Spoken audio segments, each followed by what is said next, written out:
Assalamualaikum warahmatullahi wabarakatuh. Alhamdulillahi rabbil alamin.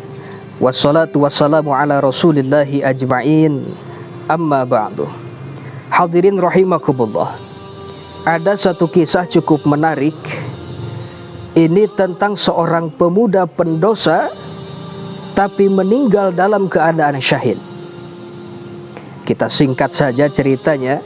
Di satu daerah bernama Marwa, yang dimana Marwa ini masih wilayah Basrah, ada satu ulama sufi, yang dimana ulama sufi ini bernama Mansur bin Amr. Nah, satu ketika Mansur bin Amr ini melaksanakan ibadah haji. Nah, singkat ceritanya, pada saat Mansur bin Amr ini melaksanakan ibadah haji, tepat tengah malam, Mansur bin Amr ini keluar dari penginapan. Ini mungkin kalau kebiasaan kita, biasalah cari angin. Nah, Mansur bin Amr pun demikian. Tengah malam dia keluar penginapan. Dia jalan-jalan di sekitar penginapan. Nah, di saat Mansur bin Amr ini tengah berjalan, tiba-tiba ia mendengar teriakan seorang pemuda. Yang dimana teriakan ini bukan sekedar teriakan, tapi memohon ampun kepada Allah Subhanahu wa ta'ala. Apa yang dikatakan pemuda itu? Kata si pemuda itu, "Ya Rabbi, ampunilah dosaku. Ya Rabbi, ampunilah kesalahanku. Ya Rabbi, saya tahu ini perbuatan maksiat. Ya Rabbi, saya tahu ini perbuatan dosa. Maka dari itu, ya Rabbi, ampunilah dosaku, ampunilah kesalahanku, ampunilah kekhilafanku," kata si pemuda itu. Setelah mendengar akan hal itu, Mansur bin Amr punya inisiatif. Dia bermaksud untuk menjawab teriakan si pemuda itu.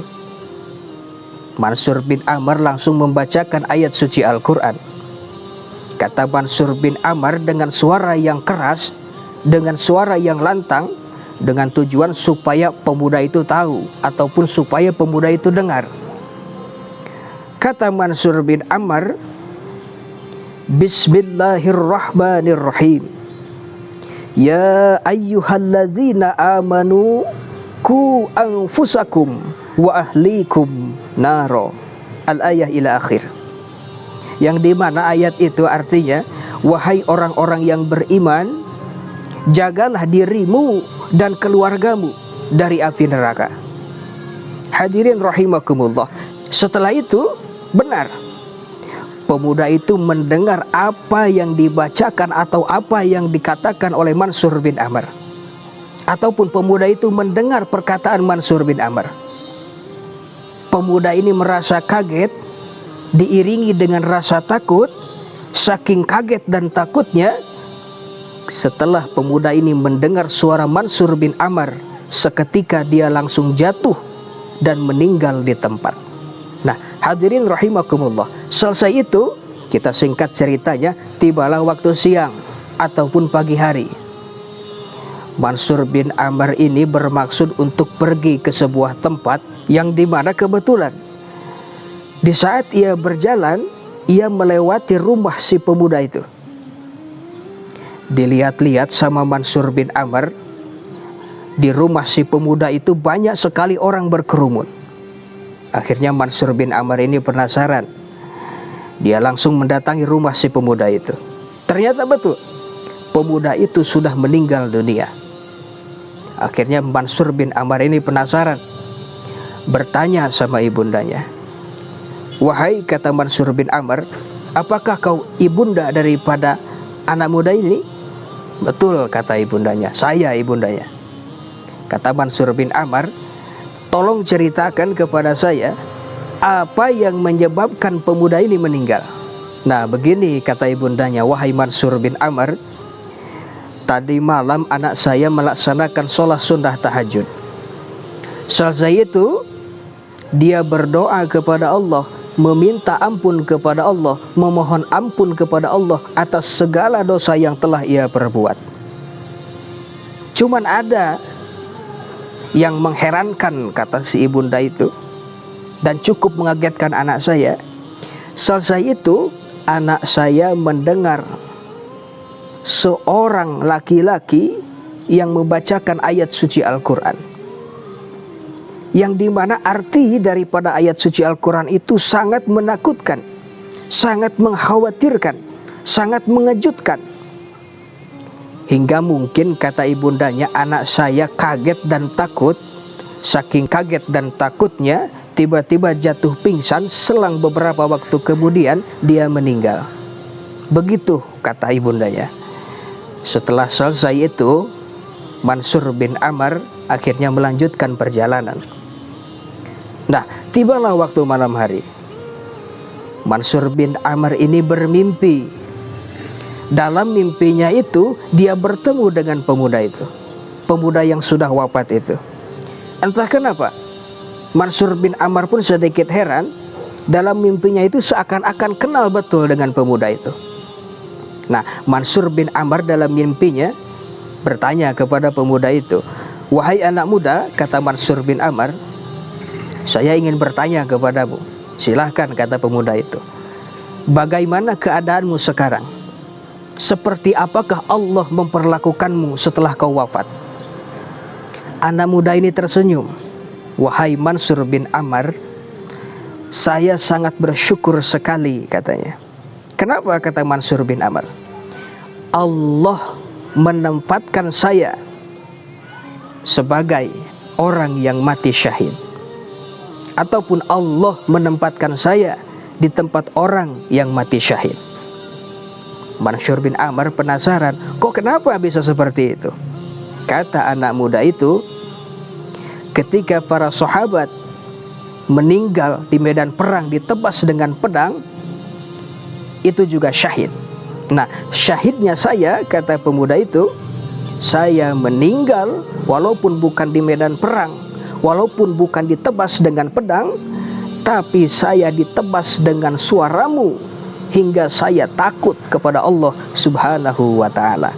Akhirnya seperti ini, kata pemuda, dosa saya semua diampuni oleh Allah Subhanahu wa ta'ala, dan saya ditempatkan di tempat orang-orang yang mati syahid.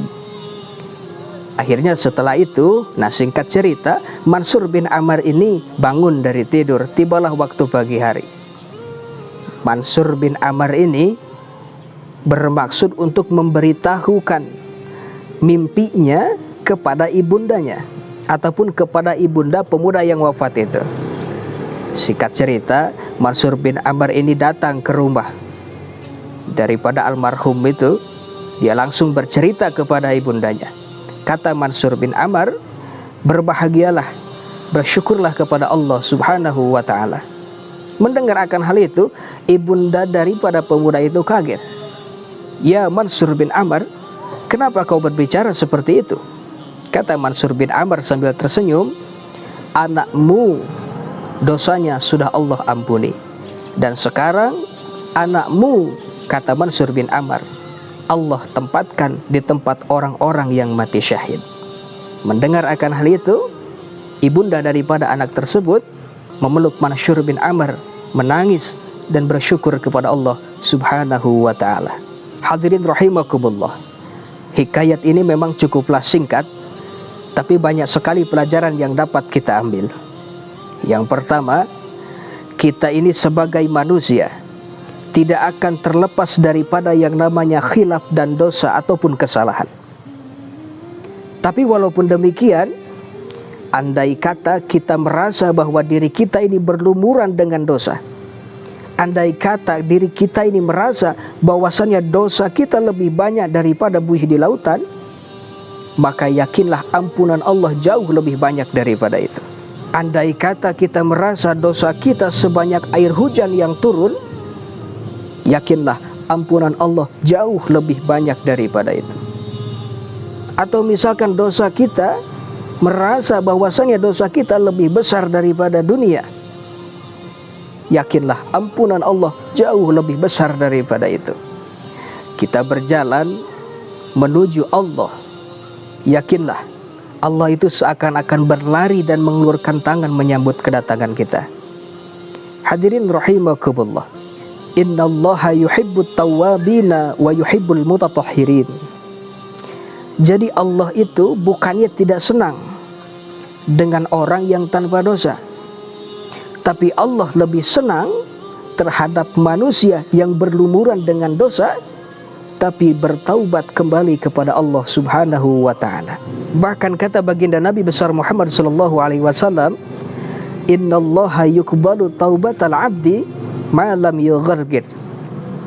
Artinya apa?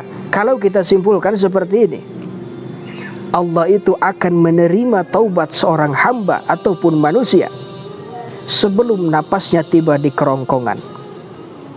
Artinya seperti ini, selama kita masih hidup, berarti selama itu pula Allah masih memberikan kesempatan kepada kita. Hadirin rahimakumullah, semoga hikayat singkat ini banyak manfaatnya, khusus untuk diri saya pribadi, umumnya buat kita semua. Sekian, terima kasih, kurang dan lebihnya mohon dimaafkan. Wabillahi taufiq wal hidayah, waridho wal inayah, wal afu minkum. Wassalamualaikum warahmatullahi wabarakatuh.